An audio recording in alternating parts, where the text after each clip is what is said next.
As you can see, this is the home screen of the application, and you have quite a lot of games which you can choose from. Do make sure you log in with either your Google account or your Facebook account. So once you have logged in, you have pretty much all types of games, PC games, all types of top games you'll be able to play. But do keep in mind, you're going to need either minutes or times for you to play these games. So let's say, for example, I want to play GTA 5.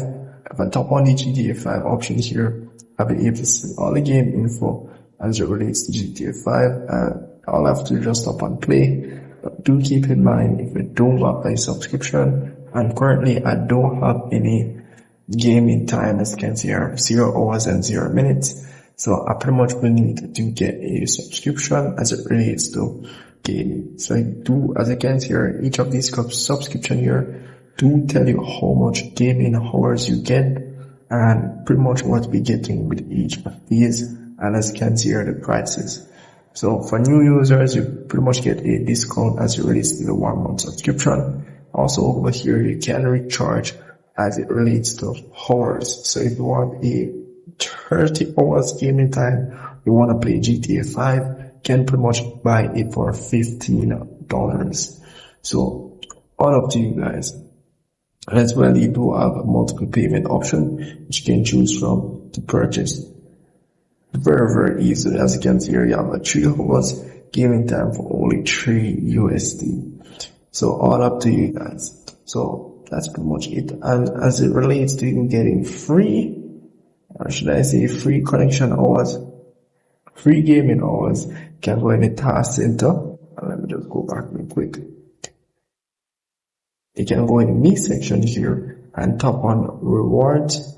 Once you have tap on that option, you'll be able to do some tasks that give you minutes or times you can play with the game. As you can see here, you have different tasks. Once you have completed these tasks, you'll be able to get minutes which you can use to play the games, any one of these games.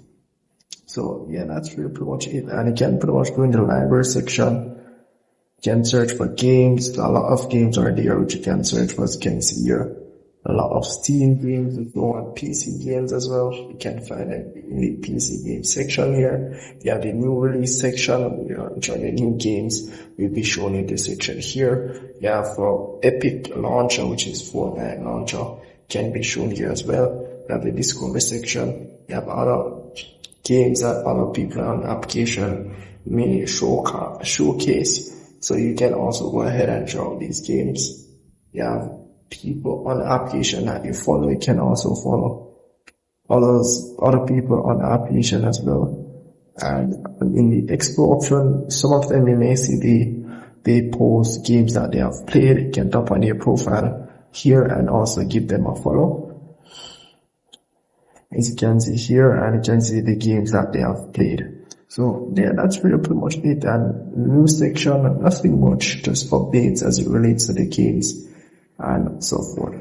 So very easy application, and it's a very good application for if you're going to play games online or on your device. And do make sure you have a good internet connection so you can get the best experience when using this.